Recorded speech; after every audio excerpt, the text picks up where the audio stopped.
Hello, everyone, and greetings. It's Candace Goldman with another in our series for Worldwide Regression Week 2020. And today we're welcoming our very special guests.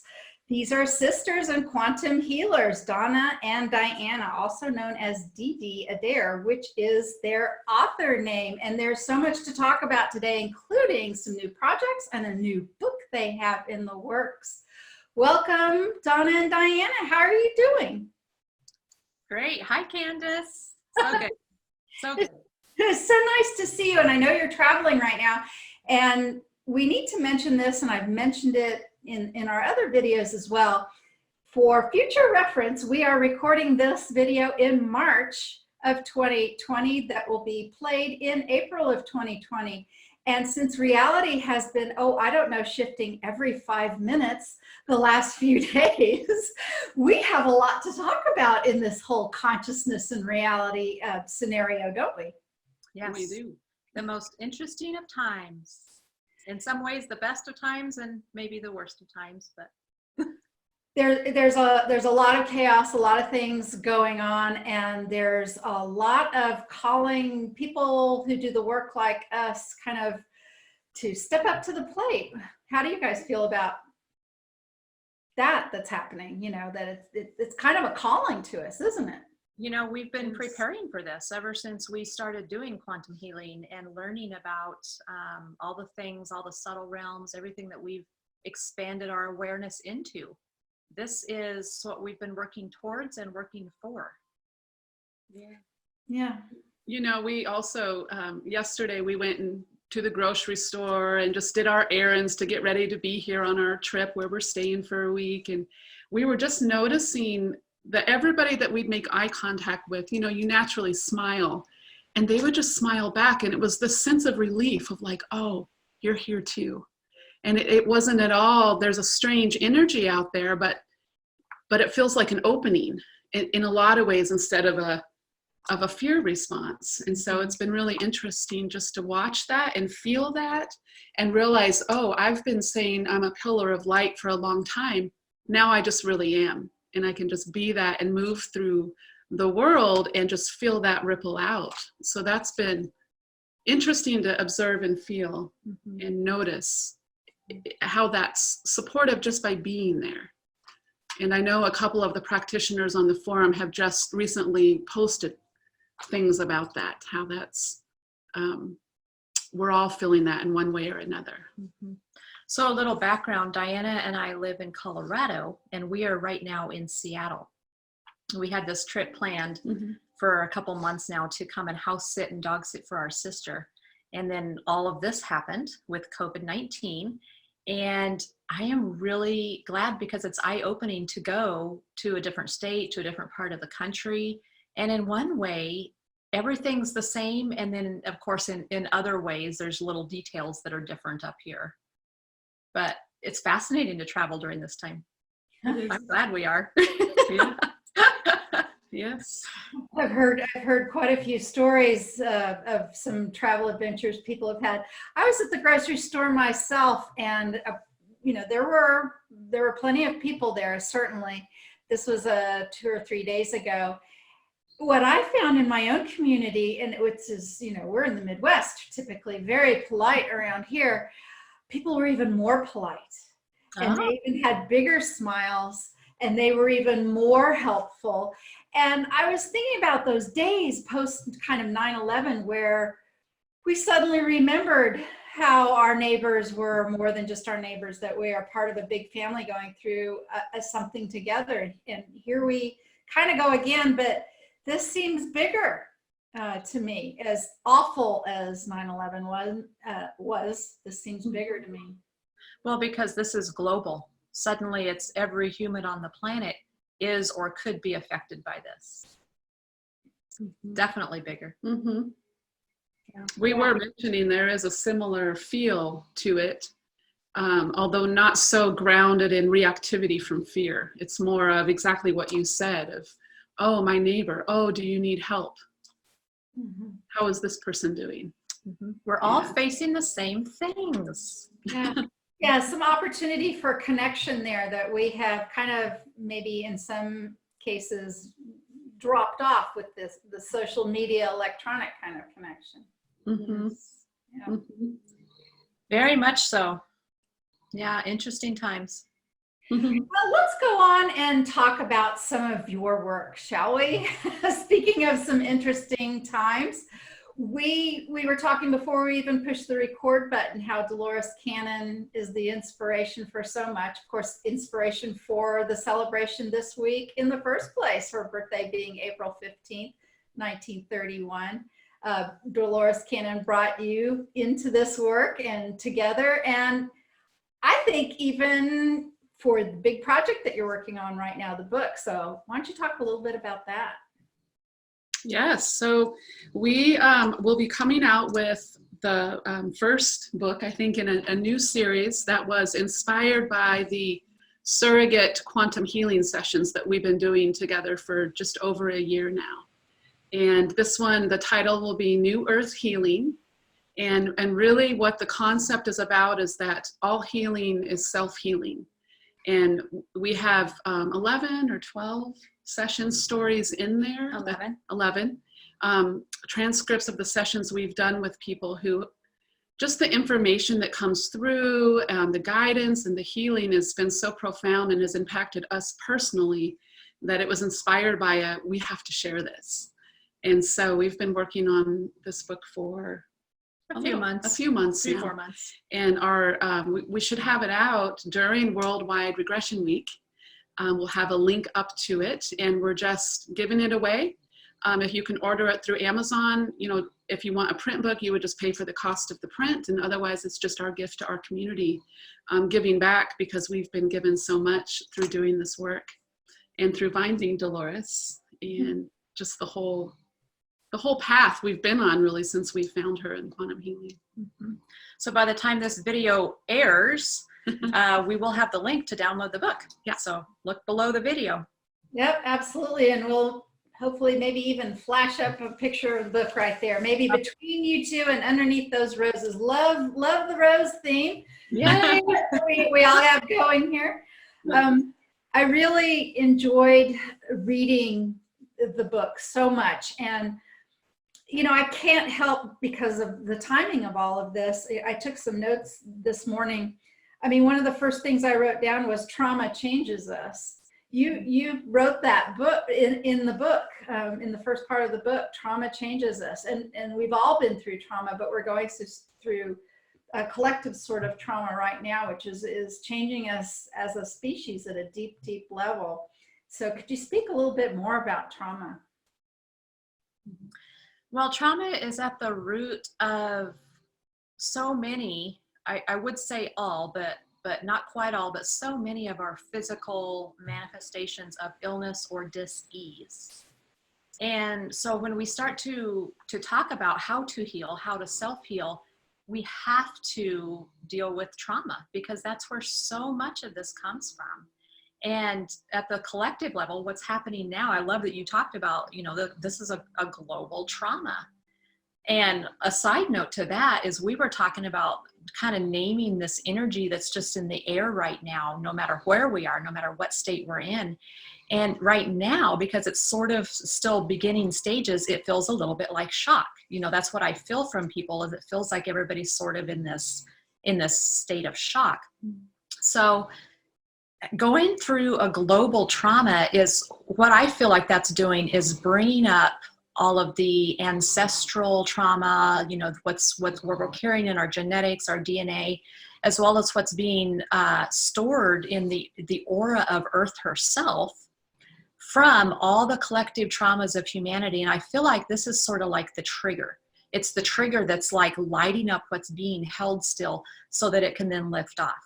And that's what dealing with our trauma, looking at it and then processing it, that's what it does, is it releases it, it clears it out. And then what follows is the physical illnesses or dis-ease that we've been experiencing no longer needs to be there, because all that's been trying to do is bring our attention to the trauma energy that we've been carrying and not addressing, not paying any attention to, that needs cleared. Well, the interesting thing about that is we've been talking about these times and why these certain aspects of it are coming up, like all the things that are being canceled, and this, new term of social distancing and don't come in groups, this and that. And, based on what you just said, it just gives me the thought of we have the time to go inward and to actually work with this and clear this out. And a friend of mine had sent an email out from my choir saying, what might this be for, that we can go inward and be with in silence or in prayer and meditation or in gratitude or in joy. And I know for me, working with releasing the trauma energy from my body in all the ways I have, it takes time and it takes attention. And isn't that interesting that we have that right now? A whole lot of space is being created for each of us to do with whatever we choose, really. Yeah. A real opportunity, a real shakeup for us all in so many ways. Yeah, another phrase that I wrote down that you said is staying stuck is a human tendency. Yeah, it's just so true. And maybe that was, not only an individual, but what's going on with us right now, kind of stuck as a society. So, well, because it's easier, Candace. That's who wants to go into the shadows and the crud of our lives, right? Who wants to do that? But then something like this comes along, whether it's on a personal level or now on a global level, and we kind of don't have a choice anymore. We have to look at what is still weighing us down, what is still creating all this fear, what is creating the shame, what is creating whatever it is that we're dragging around. Well, and I know for me, my stuck point for a really long time that I've been working really hard with the last 2 years is being too busy and having, I work here and I work here and I have clients and I do this and I want to do it all and I can do it all and I have the energy to do it all. And I'm just distracting the hell out of myself because. Oh my God, I think I should just go high. I mean, talk about my trigger point. Do you resonate with that? Oh my God. I mean, it has been, hasn't it? That has been the focus of my life because I started to see how that was where I was stuck. And it wasn't only distracting myself, but it was also deterring me from the true connection with my true essence and the true worth and the true love and everything that's already there. So, this is you talking, I'm like, oh my God, I'm seeing a whole nother layer of this. The little kid inside of you say, shut up, shut up. Which of course means we're on to something. It is, yeah. I don't want to hear this. I have a friend that will always do that when I start speaking and somehow it's feeling true to her, so she'll say, well, she's nicer than me. I yell at her words. Shut up. Oh my goodness. Well, I said earlier that those who can find and retain their sense of humor during this time are some of my favorite people ever. So obviously, I'm very fond of you two right now. I'm working on bringing my joy down a little I bit. know.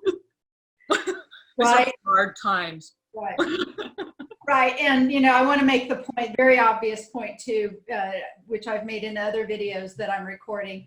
This is not to make light of the very real fear, trauma, hardship, and seriousness of certain individuals, and large numbers of them actually, depending on where you are, that are having to go through some of this. My father, 89, COPD, who, by the way, like 5 minutes before this interview, his main caregiver quit. That just happened. So I know, I have some very real things to think about and consider, very serious things, safety concerns, pragmatic concerns, and ones where I'm still trying to keep my sense of humor here, because not only does it help keep me put one foot in front of the other, but it lifts the energy, doesn't it? Oh, absolutely. Well, and the joy is about the opportunity that's available to us here. That is why we are feeling such hope that turns into happiness. Because this is unprecedented opportunity for us individually as well as globally to heal. Yeah. Well, and I just keep thinking about how do we hold this lightly? You know, because holding it seriously, it is a serious thing. And yet, you know, can we do both at the same time? Because if we get too serious about it, it's easy to pull into fear, right? And if we can hold hope in there, hold it lightly with love, what does that open up within it? It just feels more expansive to me somehow. Yeah, as you're saying the word hold, I'm struck by the notion that it seems like we're kind of holding our breath in a way and waiting to see, okay, what will we do with this? How will we manage this? What will be the outcome? And I'm not sure normal is ever going to be normal again after this. Right. Right. Which honestly needed to change. Normal needed Isn't to that change. what we've been asking for? Yeah. So let's take it back to your book then, and some of your stories and some of your sessions and all of that. When you're talking with the higher aspect about a lot of these things, which you must, of course, you know, the coming shifts and the coming expansions, any hearkening back to information that you can recall that might, you know, reframe what we're going through right now or assist us, or that has come to mind in the last little bit? You know, the first thing that I can really recall is when some of the higher selves, because some of our clients, of course, specifically ask about the whole shift process and the ascension.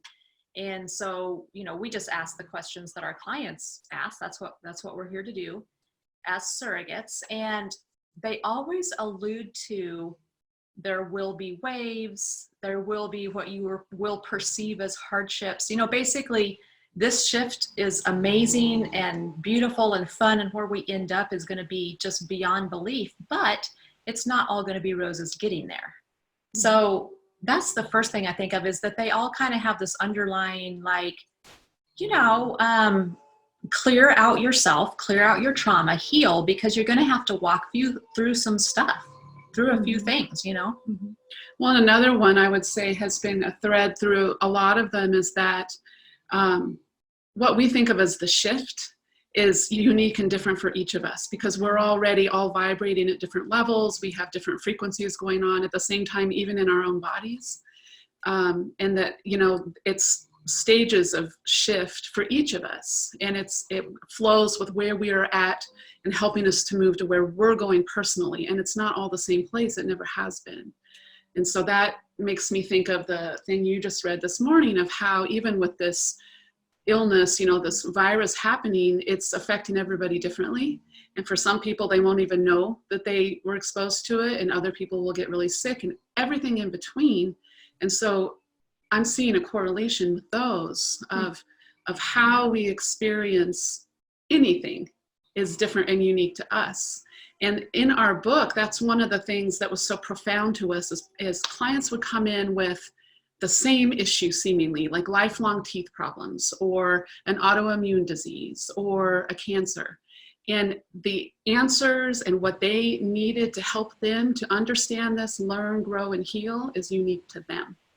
And that to me is a beautiful thing, because the reason I love everybody so much is they're different from me. The reason you all are my teachers is because you're different than me. And I get to see something different or see myself reflected in a different way because of that. So that's, I mean, really that's at the heart of this book, is all the ways that healing can look and all the ways that growth can look.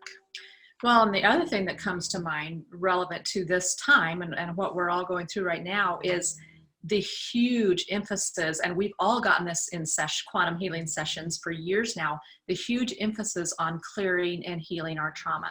Clearing and healing, right? I mean, Candace, you talk about that, you know, a lot too. We all hear that, right? Over and over and over. Like, the most important thing right now is to clear and heal. And now, you know, I think we're just starting to see, like I talked about earlier, all the stuff that it's bringing up in people is based on what they haven't cleared and healed yet, right?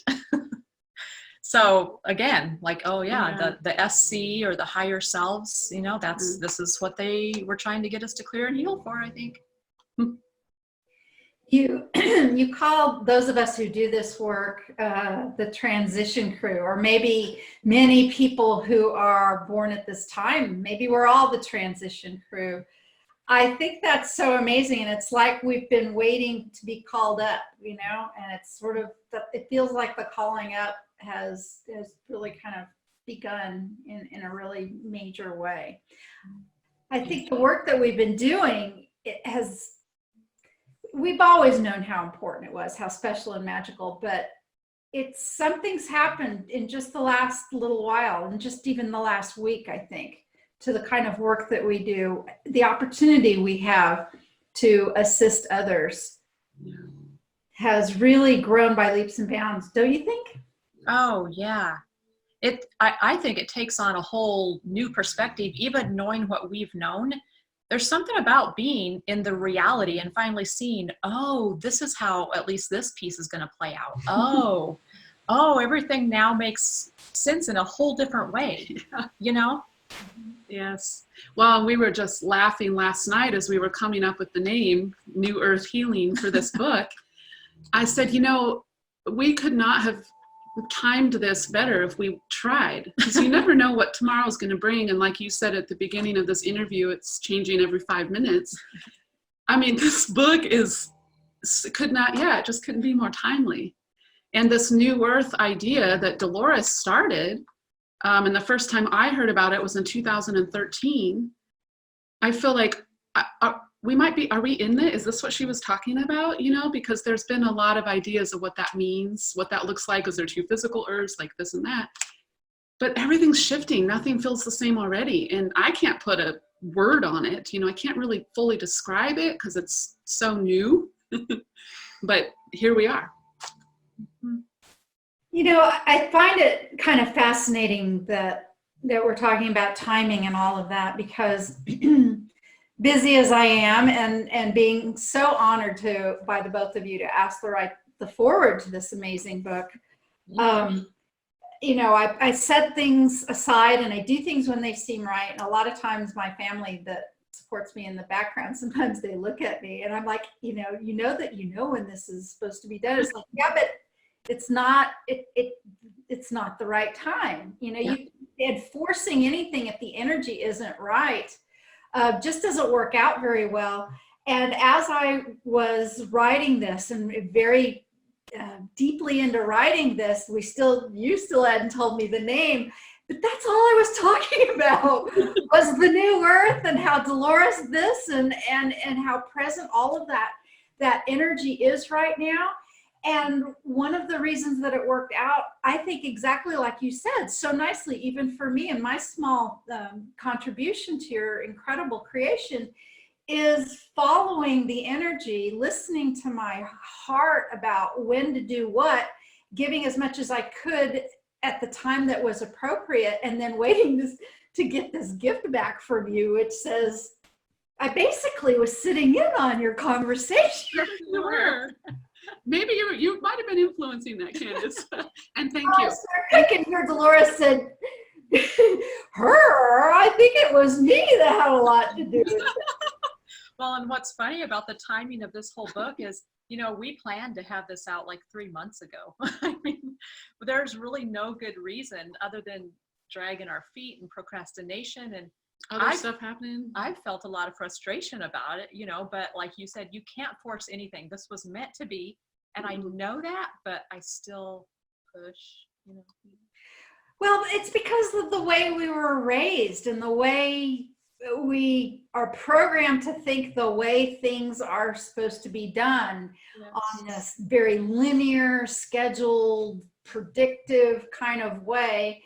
And even us right brain creatives have some of that, especially the ones, we were talking about this earlier, the ones who are the people who get stuff done. Because I know that both of you are you can put that on your resume, as can I. We get things done. so we're still human. We're still working with these things within ourselves, right? Oh yeah. It's just hilarious to me. Like, how many times does it take to learn a lesson, Donna? Yeah. And just, I love how you said that, so often things don't show up in the way I think they're going to, probably most of the time. And then, there's my timing, and then there's divine timing, or whatever you want to call it. And even, this is so funny to me, but last week, I did just a real deep therapeutic session, journey, breath work, this kind of healing, self-healing I do. And my intention had been to show me all the resistance and some blocks I still had to living in an expanded state of awareness, because in quantum healing sessions or just in life, it feels really good to be expanded and out there. And so they gave me exactly what I wanted, but I'm thinking, they take me out to the peaceful love place and I would just be there in bliss. Oh no, I was in my body for 2 hours, feeling every pain, every resistance in every way, and then you resist life this way, and then you resist life this. And I got out of that and was pissed. And then I'm like, oh no, I should be thankful because they gave me exactly what I wanted. Oh my goodness. Why is it that I'm now looking exactly at another quote here, accepting the experience of any certain physical condition, even if that's uncomfortable or leads even to the end of life, right? Yeah, there's a reason we've incarnated. We were perfect and whole where we were. We came here for this other sort of experience, right? Really?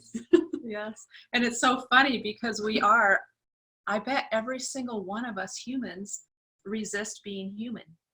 It's just, it's hilarious and weird all at the same time. We want to be perfect. We want to have perfect health. We want to live a perfect life. We want perfect relationships. And that has never been part of being on Earth. That's never been part of being human.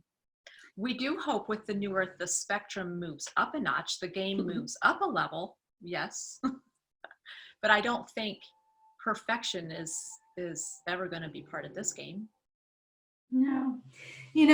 As you're speaking, I was thinking a little bit of the concept of the will to live. This will to live. Maybe there's a little of that in there. I know that when I have some of my most divine moments, typically just when I'm walking in the pasture between my house and my barn, and there's some amazing thing I'm watching, whether it be the sunset or something happening with birds or whatever I might be, and the tears and the joy of being there. And I just even with troubles or challenges in whatever other areas of our life, it's just like, oh, thank you for letting me be human. Oh my gosh, I love being human. And it comes with all of this stuff. Excuse me very much. It comes with all of it. And that's why we're here, I think, right? Well, the gift. It's to feel pain is a gift. We don't do that where we come from and in a lot of other places, to feel sorrow, to feel hopeless. We come to experience these things because we don't have those in the place of ultimate goodness, ultimate perfection.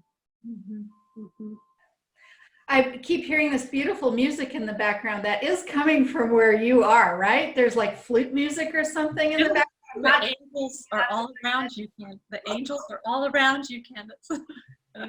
I don't know if it came through a session or we just talked about this, but I agree with you, Candace. It feels like that pull to be perfect is in a way part of the pull back home.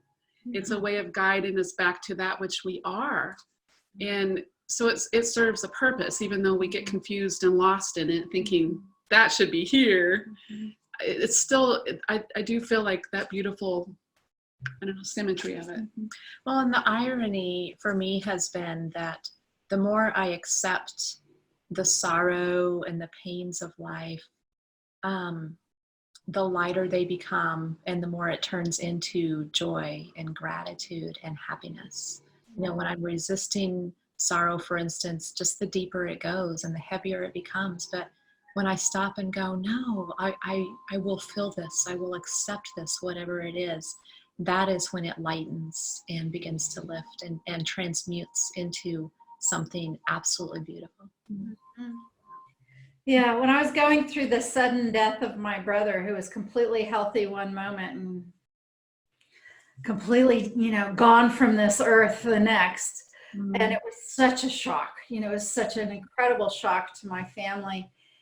And when I was in the deepest part of the grief, this was something I couldn't talk about for decades, let alone publicly like this. But there was such an exquisite beauty and pure love in the deepest throes of grief. It was astonishing, and I was shocked by it, and I kept it completely to myself because I wasn't expecting it. I'd been sad. I'd had my losses up until that time. I had lost some friends. I'd lost some pets or animals and grandparents, but nobody young, healthy, and right there one minute and gone the next, let alone my only sibling and brother. And it was such a strange, weird, deep sensation, but it was so big and so really beautiful in a way. But I was like, how could I ever share that with the people who were grieving around me? So I kept it to myself completely. I wasn't able to talk about that at all. How amazing is it that I can talk about this with you, that other people, that we can begin to look at these kinds of things from a kind of a higher perspective. Yeah, absolutely. Well, and as a path for others, that because it is human nature and it's modeled to us usually to resist the harder things in life. So thank you for sharing that story. I mean, that's super inspiring. I would think for anybody who's going through something like that right now to say, no, go into it, let that happen, accept that, see what else is in there. Yeah. And it doesn't mean you would have preferred this trauma or accident or that you want another one. Please understand, I'm not saying that. Yeah. No. But there's gifts in so many places. Being human, I guess, is the thing to say, right? It really is. Yeah. Can I ask you a question? Oh, yeah. What brought you to be able to share that, like today, with us and with the viewers? Gosh, that's an excellent question. I guess doing this work, I've been so very blessed to help other human beings discover all of the things that help make them human. And I have had now, thousands really of people come through either groups or as one-on-one clients now for 12 years, and sitting and hearing some of the most profound human experiences possible, some that really make you catch your breath. The things that people have experienced are, and able to live through are astonishing. I think more of that's coming in our own collective reality. Not to say too much more about that. I think we need to prepare ourselves a little bit. But at the same time, I know that when they were able to share that with me, sometimes very privately and on these one-on-one sessions, what a profound relief that was, that connection and able to share that human, it's often unexplainable thing that so many of us hide. We hide a lot of this stuff that we don't see expressed out there. And as my clients have expressed that, and I've become more open to expressing my own humanness to my family, to my friends, to my colleagues, and heck yeah, to you too, YouTube. I know that it helps. I think it helps us all, right? It helps us all find the connection with each other in that way. And I guess I just hope that it helps somebody else out there. If somebody said, gosh, I felt that too when that happened to me. I mean, I even kind of remember the time. Isn't it crazy? It's so crazy that we're talking about this now, because it was a profound moment with my brother. It was a singular moment where the idea formed in my head. And I was standing in his, with the linen closet door open, the linen closet to his apartment, because I was the one tasked to clean out his apartment. my parents couldn't do it. It was me, and I was boxing up all of his stuff and crying and sitting down and wailing and getting up and doing some more. And I was, I had my hands deep in towels in the linen closet, and I just sucked in my breath. And that whole thing came as, see, even then, I had no words for this or no frame. It came as a download, right? It was a download. Here's this idea for you to think about. And I carried it around for a very long time without being able to share it. Wow. And now you are, and with the times, like you said, maybe this is part of the preparation, this willing to be vulnerable and share some of our deepest, whatever you want to call them, wounds or experiences. It creates an opening. Like when you talk, I just feel that opening. I feel my heart opening and like, oh, I feel that too. And that's the place maybe that we can work with all of us together right now, is that vulnerability. Yeah, wonderful. So doing this work and doing the surrogate work, I have a couple questions. What has been some of the more surprising things you've learned by doing this? I think back, you write these stories out and you have each other to talk about, to each other about what's happened and everything. And of course we have the forum where we share much of this, but it really makes me think about Dolores. This is how Dolores shared her work with the world, was in her collection of, we call them session stories on the forum. But you were approaching them in a little bit different way, together in the surrogate way, when your client not even present most of the time, if I'm correct in that. What's been some of the big surprises?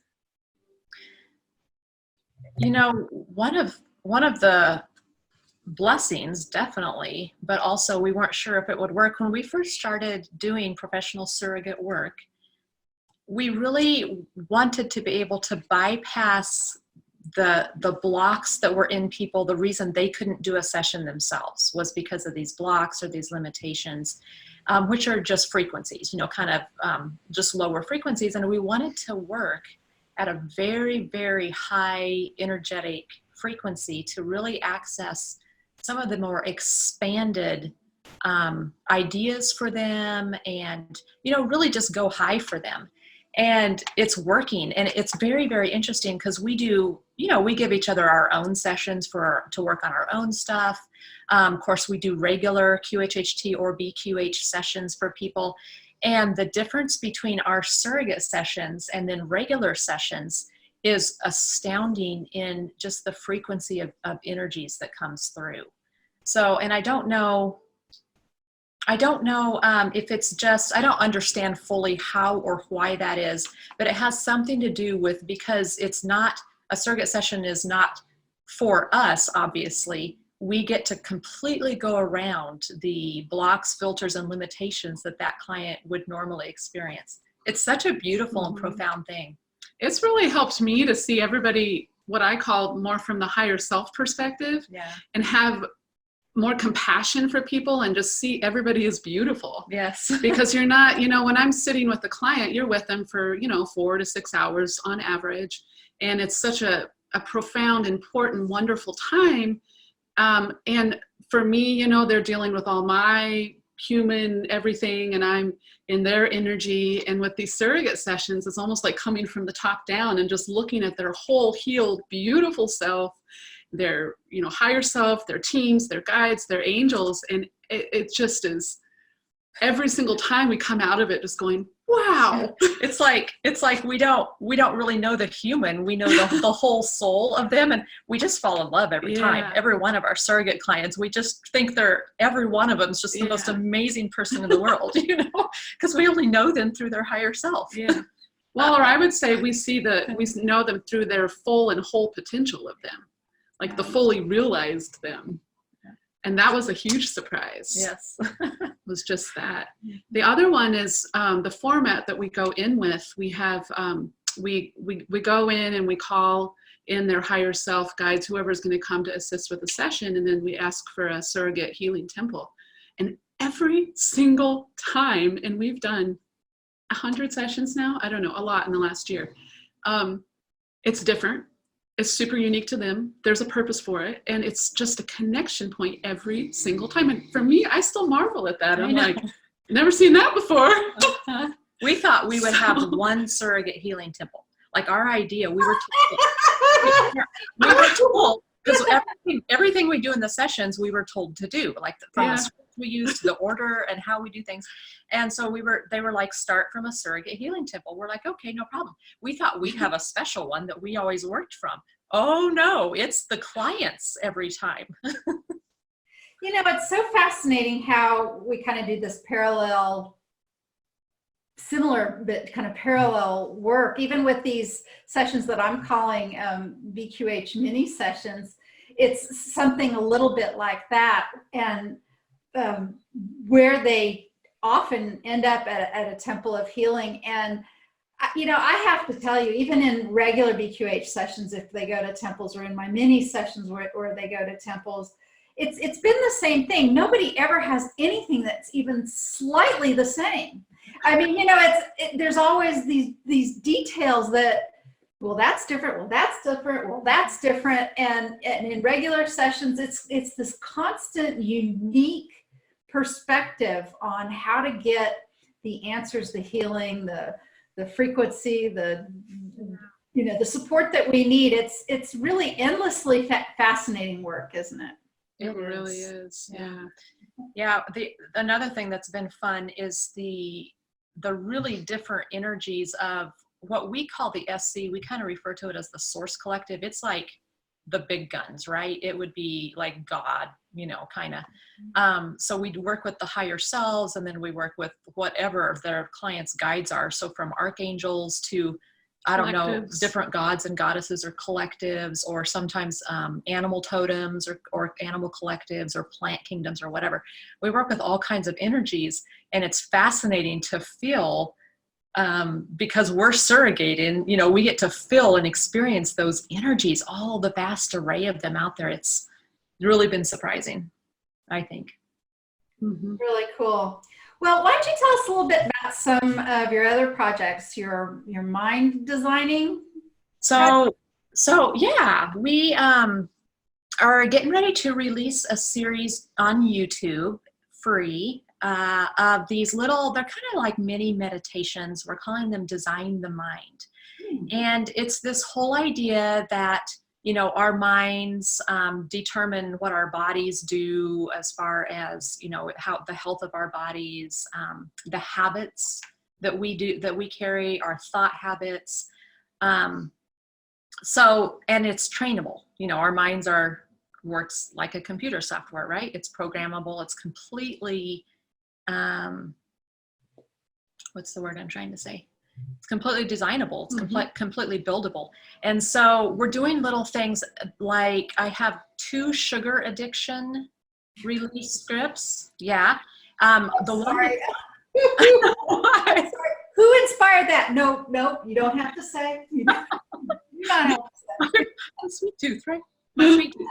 Just the way you started, I have 2 sugar.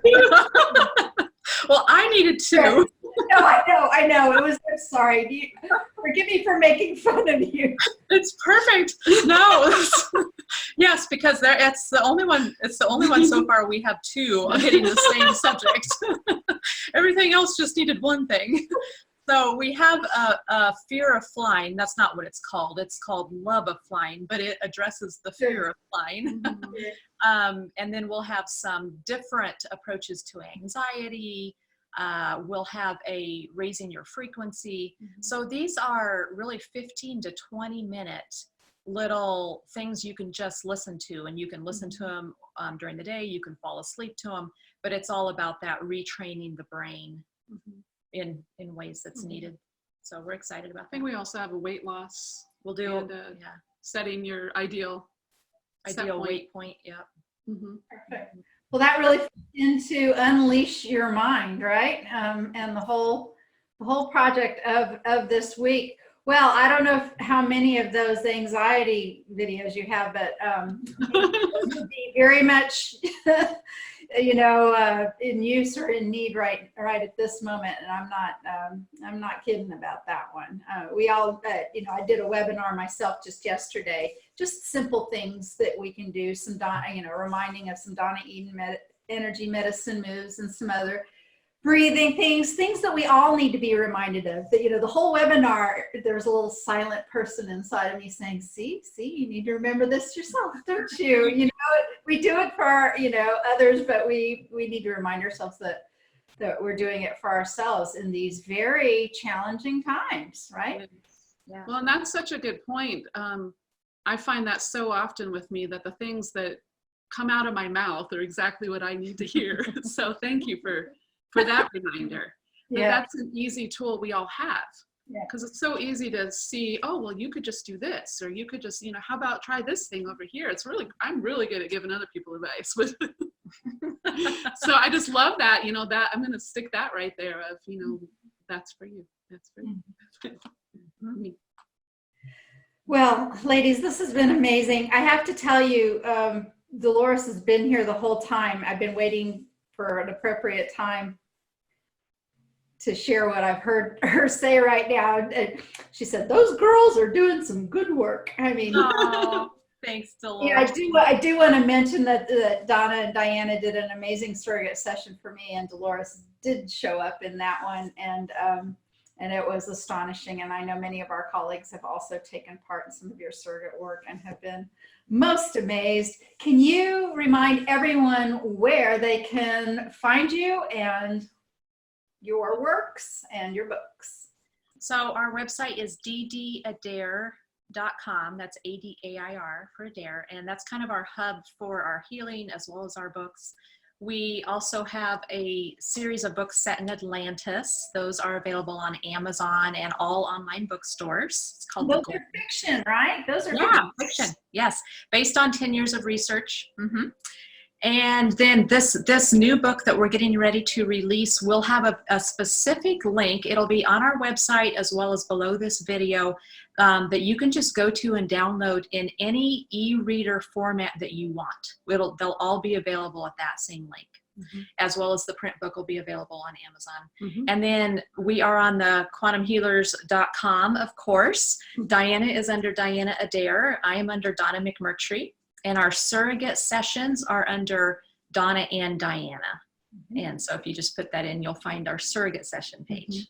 And then we also have a YouTube channel under Spiral Path Therapies and a podcast under The Spiral Path at podbean.com. So we can put those all underneath this, I think, right? Sure, yeah. As long as you type them all out and I can copy and paste, I guarantee you. We will send you all of them. But you can actually, I think everything links into our website, ddadair.com. That's our hub. That's our hub. All right.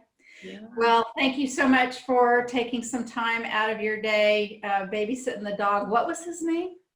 Loki. I have a cat named Loki, but she's a lot smaller than that dog that's just a few feet over. Yes. The miniature horse laying snoring beside us. If you heard snoring, it wasn't me. The big old mastiff taking a nap next to my friends. Thank you again. Thank you so much. Thank you, Candace. This has been wonderful. Love you. Have loved every moment I have spent with you and known you for, I don't even know. It hasn't even been that long. A year and a half or so, something like that. I don't know. We've probably been sisters in other lives. But thank you so much. And thank you all for watching, and stay tuned to our next installment of Worldwide Regression Week 2020. Unleash your mind and take care till next time. Thanks everyone. Bye, Candace. Bye. Bye.